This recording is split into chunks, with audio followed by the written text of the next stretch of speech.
Hi, I'm Zoe, this is Globe Arts, and this is a how-to on how to develop facial features. Now we're thinking about developing these facial features, so you can be looking in a mirror for this, or you can be studying a photograph, and we want to be looking at the features close up. What we can do to start off is find out where things kind of crease. So you've got your eyelids and how much do they come down and cover your iris, which is the coloured section of the eye, and then you've got the pupil, the black section of the eye in the middle.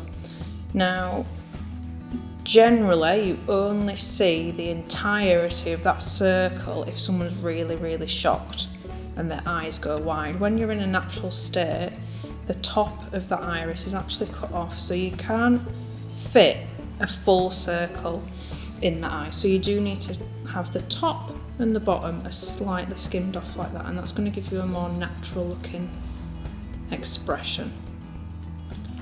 Okay, and then you've got your eyelids, and you've also just got a crease that goes just above the eyelid line there. Everyone's is different, so you need to be studying your own face or a photograph, as we've said. We've got the little section there,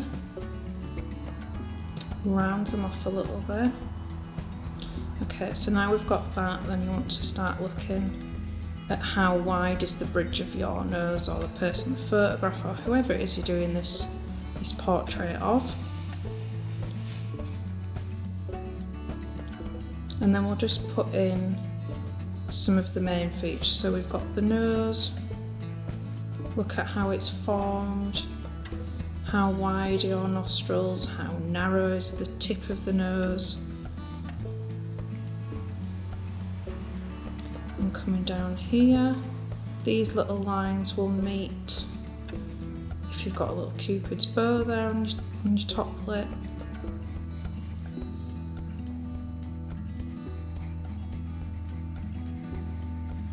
This line generally isn't straight across, so look into the mirror and work out where the little wiggles in that line lie.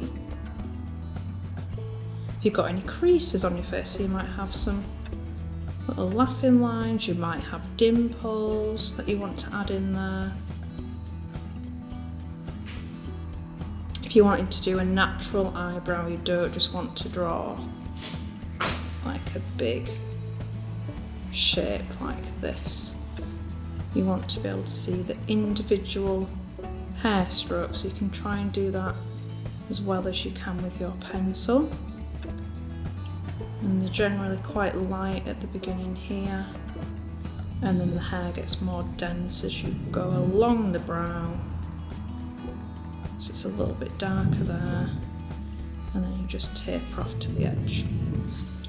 Okay, and then we're going to work out where your parting is, if you've got a parting, if you've got long hair. Boys' hair might be a little bit trickier to do.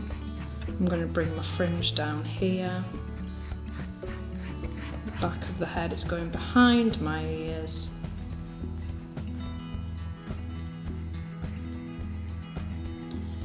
This little bit of the ear, you've got a little bit that sticks out there and goes back on to your face. Can't see lots of detail because that's going away from you, so you can't see the entire ear like this because you're not looking at that view of the head. So not like that. I want to have it more from this angle. Okay, then we're getting on to thinking about detail in the eye. And if you want to do some shading at this point, we need to find out where the light hits. So if you're looking into a mirror, or if you're looking at a photograph or a print out of something, or somebody in real life, what you need to do to find the light and shade is squint your eyes, and you'll be able to see the light should pop out and the darkest section should pop out. If you've squinted your eyes, you can see that. So just find out where the little bubbles of light are and do a little circle where we want to keep that light. And the rest of the pupil then, we can shade that in. You can always change how big that is. You can always use your rubber. And then generally your iris is just going to be a little bit lighter than the pupil. And then we've got that darker outer edge of the iris that goes round. Eyelashes, they're not straight lines like that. Okay, they've got a natural curve to them. They're not really, really long. If you actually study in a mirror, they're not as long as we like to think they are. And they might be going in different directions. Okay, the ones on the bottom, tiny, really, really light, very, very small curves to them. Now we're going to do just the same as we did on the eye, but on the lips. So if you squint at the image or into the mirror, we're going to find out where the light hits. So I've got a little circle there that I'm not going to colour in, and I'm going to have a little highlight there and another one there. So if you look at your lips, you've got all the tiny little lines that run through there, and they're all going in slightly different directions. And some of them are curved and some are straight, and this is going to help make it look more 3D. Okay, so I've got one going down the centre there, and these are going to be darker and the other ones are going to be slightly lighter because these are creases, so they're going in and they've got a little bit more depth to them compared to the rest.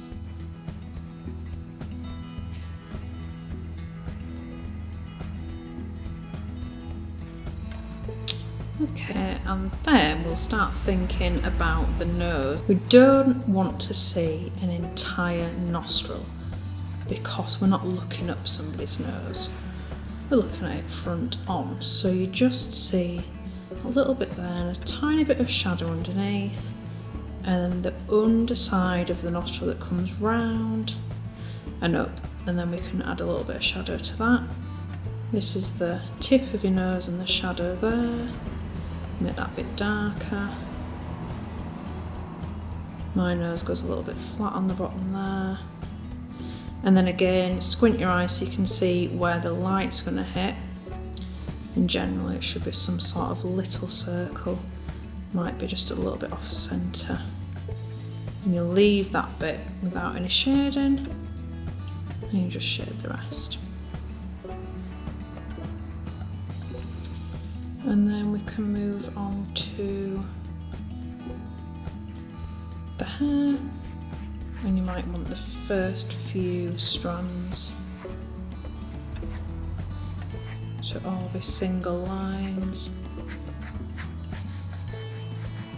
And the rest of the head you can just do a general curved line.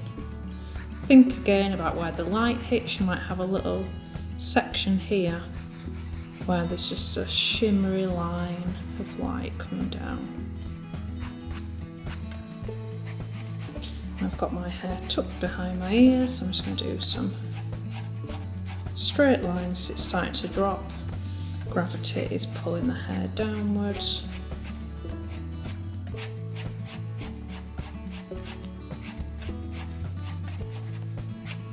It's going to be a little bit darker here, just underneath the ear because it's in shadow.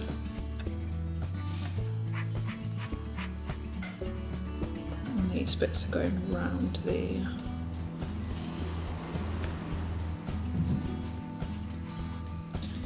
And you can just add a few loose hairs there to make it look a little bit more natural.